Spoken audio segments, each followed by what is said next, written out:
dance, Mr. Darcy? Not if I can help it.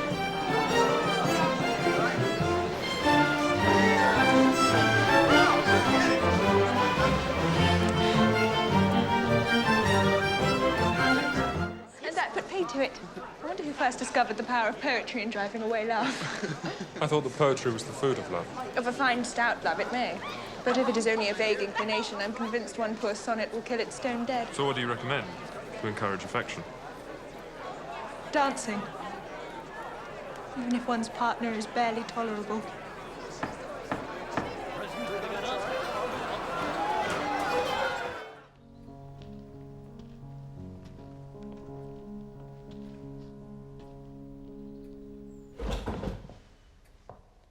Good Lord, Miss Elizabeth, did you walk here?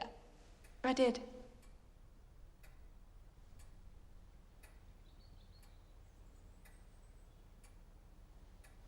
I'm so sorry. How is my sister? She's upstairs. Thank you.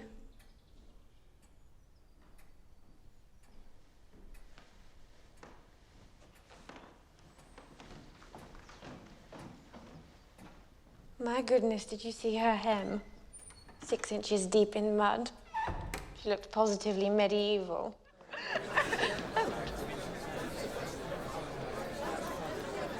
May I have the next dance, Miss Elizabeth? You may.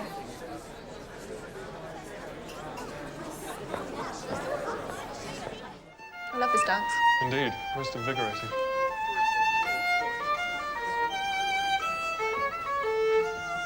It is your turn to say something, Mr. Darcy.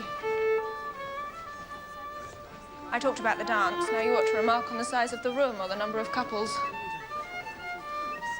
I'm perfectly happy to oblige. Please advise me of what you would like most to hear. That reply will do for present. Perhaps by and by I may observe that private balls are much pleasanter than public ones. For now we may remain silent.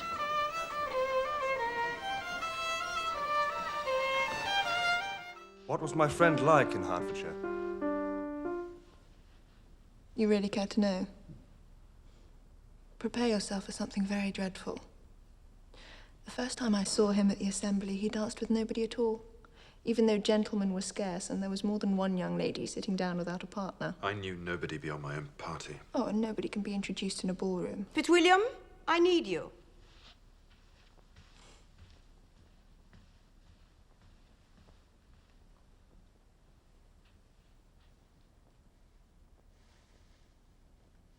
I do not have the talent of conversing easily with people I have never met before. Perhaps you should take your aunt's advice and practice.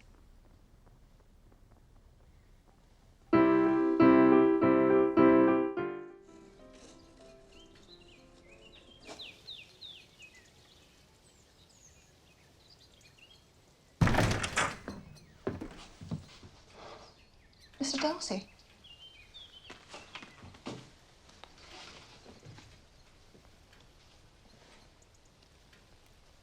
Please do be seated.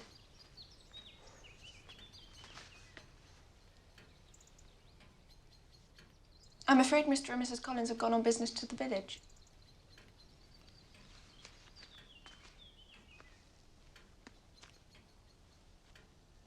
This is a charming house. I believe my aunt did a great deal to it when Mr. Collins first arrived. I believe so. She could not have bestowed her kindness on a more grateful subject.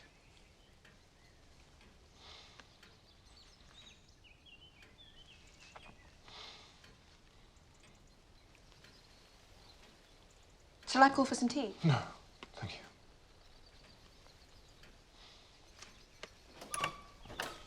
Good day, Miss Elizabeth. It's been a pleasure.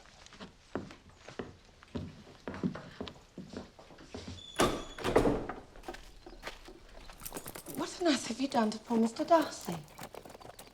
I have no idea.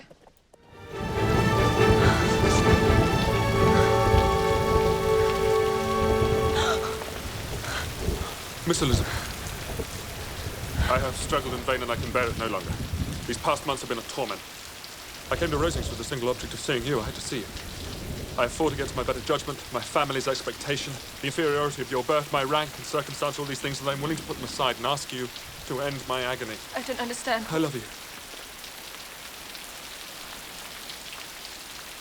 Most ardently. Please do me the honor of accepting my hand. Miss Elizabeth!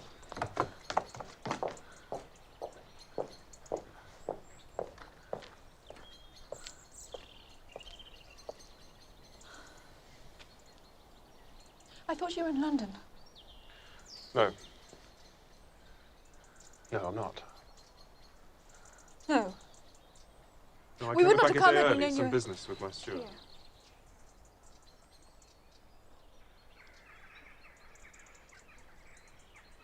I'm in Devonshire with my aunt and uncle. And are you having a pleasant trip? Very pleasant. Tomorrow we go to Matlock. Tomorrow? Are you staying at Lambton? Yes, at the Rose and Crown. Yes.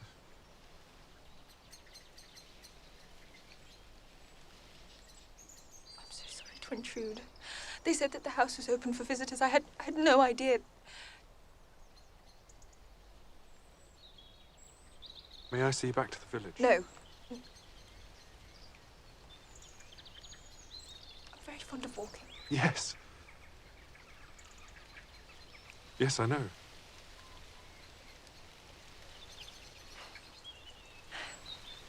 Goodbye, Mr. Darcy.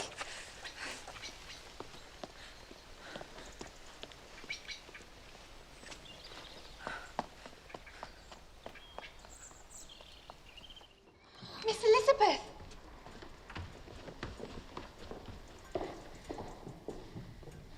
My sister, Miss Georgiana.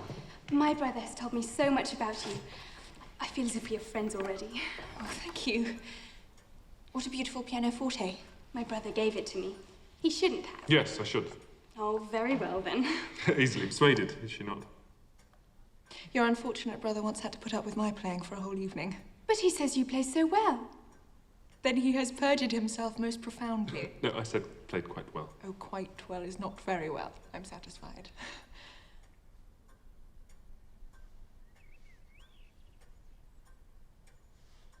Mr. Gardner, are you fond of fishing? Oh, very much so. Can I persuade you to accompany me to the lake this afternoon?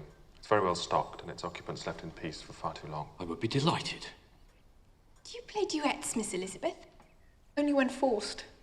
Brother, you must force her.